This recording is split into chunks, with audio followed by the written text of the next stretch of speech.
say to the 40% of California voters who you'll need in order to win, who voted for Trump? How would I need them in order to win, ma'am? Well, unless you think you're going to get 60% of the vote. You think you'll get 60%. Everybody who did not vote for Trump will vote for you. That's what you're saying. In a general election, yes. If it is me versus a Republican, I think that I will win the people who did not vote for Trump. What if it's you versus another Democrat? I don't intend that to be the case. So how do you not intend that to be the case? Are you going to ask them not to run? No, I'm saying I'm going to build the support. I have the support already in terms of name recognition. And so I'm going to do the very best I can to make sure that we get through this primary in a really strong position. But let me be clear with you. I represented Orange County. I represented a purple area. I have stood on my own 2 feet and won Republican votes before. That's not something every candidate in this race can say. If you're from a deep blue area, if you're from LA or you're from Oakland, you don't have an experience. But you just said you don't need those Trump voters. Well, you asked me if I needed them to win. So you don't I think feel like this is unnecessarily argumentative. What is your question? The question is the same thing I asked everybody, that this is being called the empowering voters to stop Trump's power grab. Every other candidate has answered this question. This is not correct. And I said I support it.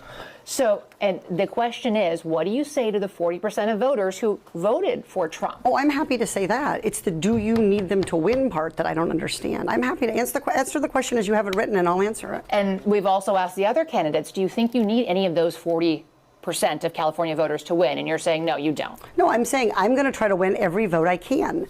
And what I'm saying to you is that... Well, to those voters, okay, so you... I don't want to keep doing this. I'm going to call it. Okay. Thank you.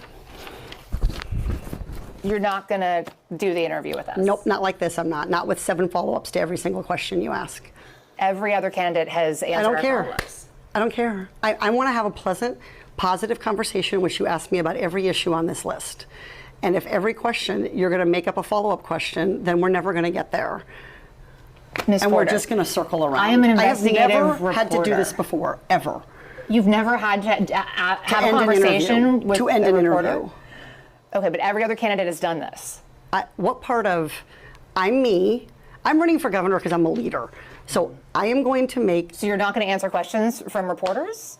Okay, why don't we go through? I will continue to ask follow-up questions because that's my job as a journalist, but I will go through and ask these, and if you don't want to answer, you don't want to answer. So nearly every legislative... I don't want to have an unhappy experience with you, and I don't want this all on camera.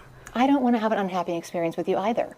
I would love to continue to ask these questions so that we can show our viewers what every candidate feels about every one of these issues that they care about.